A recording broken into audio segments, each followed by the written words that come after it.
अस्सलाम वालेकुम स्टूडेंट। अब हमने जो है लेक्चर में आज देखना है derivatives using Newton's backward difference interpolation formula.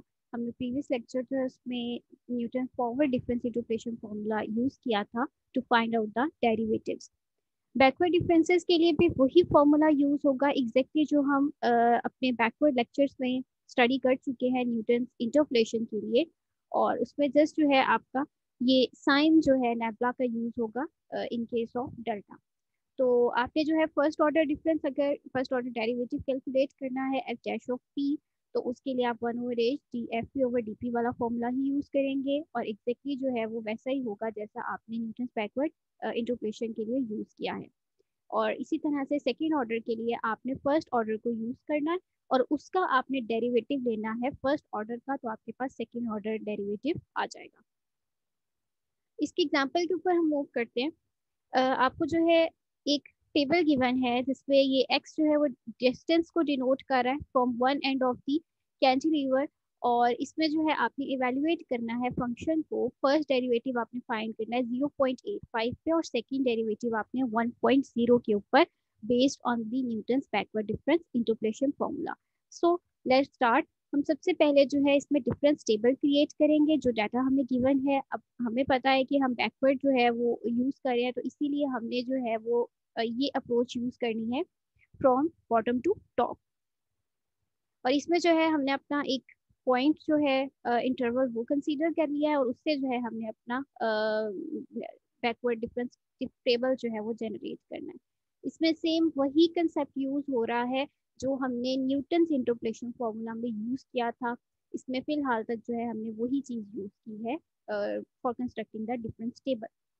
उसके बाद जो है आपने एक्स नॉट और पी की वैल्यूज को फाइंड आउट किया फ्रॉम द टेबल। और ये आप देख रहे हैं कि it is between the range of 0 and 1। सो हम फर्दर जो है वो प्रोसीड कर सकते हैं। हमने फर्स्ट डेरिवेटिव फाइंड करना है 0.85 पे, जैसे कि हमें क्वेश्चन के अंदर गिवन था। तो हमने फर्स्ट डेरिवेटिव का फॉर्मूला यहाँ पुट करना है। डिफरेंस टेबल से हमने वैल्यूज लेनी है डिफरेंसेस की और हमें सिंपल कैलकुलेशंस जो है अपनी परफॉर्म करते हुए आंसर एक डिटर्मिन करना है। उसके बाद जो है for x naught is equals to 1 and P is equals to 0। अब अगर हमने एक्स नॉट की वैल्यू जो है वो 1 ली है, तब हम जो पी डिनोट करेंगे वो 0 आ रहा है। ठीक है, तो in case of p is equals to 0 हमारा बैकवर्ड डिफरेंस फॉर्मूला जो है वो थोड़ा सा चेंज हो जाएगा। उसमें चेंज क्या आएगा कि आपकी कुछ टर्म्स जो है वो इलिमिनेट हो रही हैं। जैसे कि आप देख सकते हैं कि आपके ओरिजिनल फॉर्मूला में ये टर्म्स यहाँ पर जो इंक्लूड थी वो हमने यहाँ पे इलिमिनेट कर दी है। तो ये फर्स्ट ऑर्डर डिफरेंस के लिए in case of p is equals to 0 and this is for second derivative in case of p is equals to 0।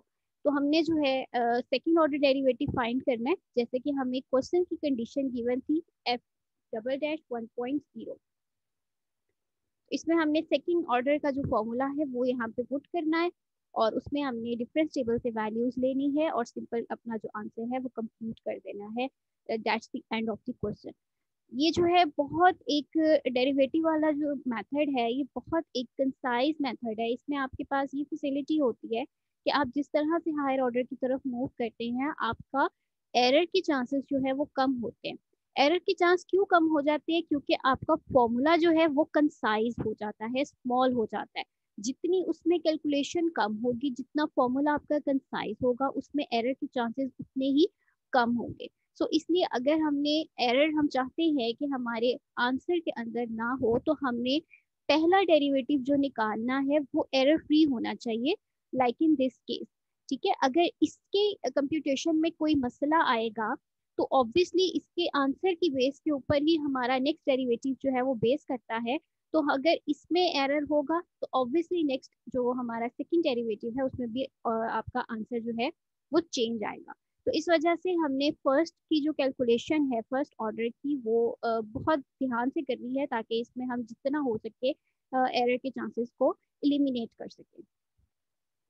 उसके बाद है derivatives using central difference interpolation formula.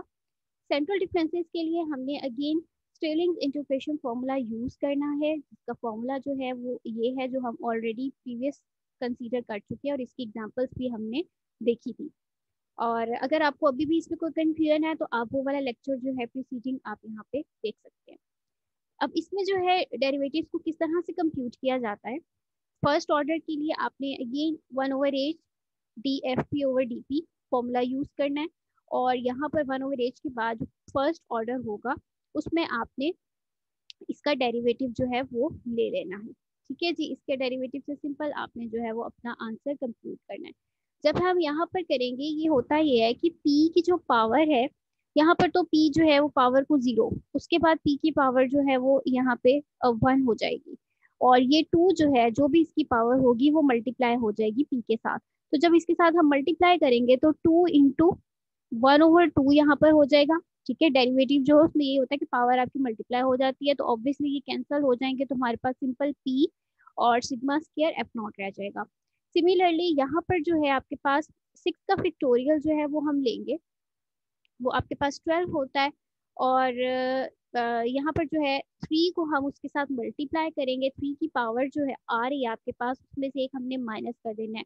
यहाँ पे p नॉट है जो कि 1 होगा, उसके बाद p1 यहाँ पर होना चाहिए, फिर यहाँ पर p2 होना चाहिए, उसके बाद p3 होना चाहिए, एंड सो ऑन। आप यहाँ पर देख सकते हैं कि ऐसे ही है, यहाँ पे p नॉट जो है वो 1 होता है, वो 1 है, फिर p1, then p2, then p3 and then p4, और ये सिंपल जो है एग्जैक्टली वैसे ही आ रहा है, आपकी पावर्स जो है वो यहाँ पर मल्टीप्लाई हमने कर देनी है। ओके, अब ये जो आपका फॉर्मूला है फर्स्ट डेरिवेटिव का, इसी को हमने बेस बनाना है, और इसके ऊपर हमने जो है वो सेकंड डेरिवेटिव अपना कंसीडर करना है।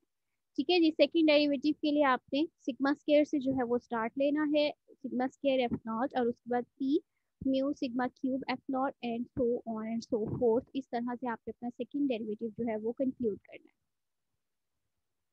अब डेरिवेटिव्स में फिर अगेन जो स्पेशल केस है कि अगर आपकी p की वैल्यू 0 आ जाती है, तो उस वक्त आप जो फॉर्मूला यूज करेंगे फॉर फर्स्ट डेरिवेटिव वो ये है 1/h mu sigma F not. अब इसमें आप देखिए, इसमें भी कैलकुलेशंस आपकी बहुत कंसाइज हो गई हैं, और इन केस ऑफ सेकेंड डेरिवेटिव उसमें भी आपकी कैलकुलेशंस जो है वो कम है।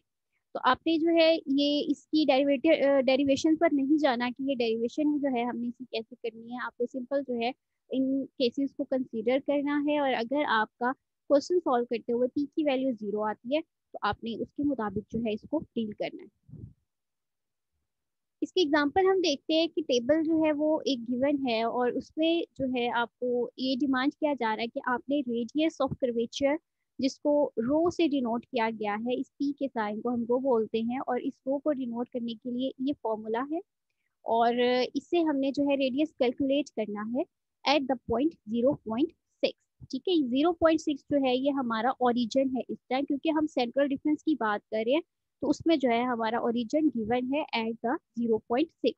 तो सबसे पहले जो है हम अपना डिफरेंस टेबल सेंट्रल डिफरेंस का वो क्रिएट करेंगे। डिफरेंस टेबल जो है हमने क्रिएट किया, और जो हमारा ओरिजिन था वो हमने 0.6 लेते हुए, जो हमें स्टेलिंग्स फॉर्मूला का पैटर्न एक गिवन है, हमने उस पैटर्न को फॉलो करना है, और उस पैटर्न से जो है हमने फर्दर अपनी जो डेरिवेशन है वो परफॉर्म करनी है, जस्ट लाइक दिस। ठीक है, ये जो है एक पैटर्न आपका चल रहा है। तो आपने जो है ये डिफरेंस टेबल क्रिएट कर लेना है। उसके बाद जो है अगेन हमारा वही जो स्टेप है जिसपे हमने एक्स नॉट और पी की वैल्यू फाइंड करनी है। अब इसमें आपका जो है, हम जब पी की वैल्यू फाइंड करेंगे तो इसमें आप देख सकते हैं कि वो आंसर 0 आ रहा है। जब पी का आंसर 0 आएगा तो उसमें फर्स्ट ऑर्डर या second order derivative according to the condition आपने अपना आंसर जो है वो वाला फॉर्मूला वही यूज करना है जो आपके p इज इक्वल टू 0 के लिए आप यूज करते हैं। तो p इज इक्वल टू 0 के लिए हमें ये फॉर्मूला यहाँ पर गिवन है फर्स्ट डेरिवेटिव का, आपने उससे जो है वो simple from the difference table values यहाँ पुट करनी है और अपना आंसर जो है वो डिटरमिन कर लेना है। अब सेकेंड डेरिवेटिव जो है आपने वो इसमें से निकालना है। अगेन हमने p इज इक्वल टू 0 वाला फॉर्मूला कंसीडर करना है, और उसमें जो है हमने अपनी डेरिवेशन करते हुए सिंपल जो है अपना आंसर यहाँ पे कंप्यूट कर लेना है। अब जैसे कि हम देख सकते हैं यहाँ पर जो है वो फर्स्ट ऑर्डर ऊपर जो है in the numerator first order demand है, और in the denominator second order demand है। इस वजह से हमने दोनों कंप्यूटेशन जो है वो परफॉर्म किए हैं।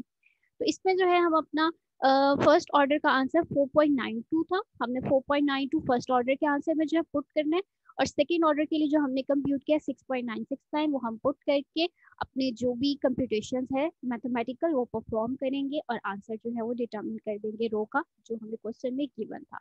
तो इस तरह से जो है हमने अपना central difference formula using Stirling's interpolation हमने डिराइव करना है using derivatives.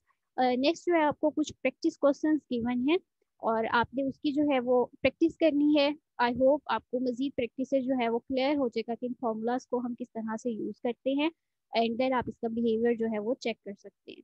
Thank you so much.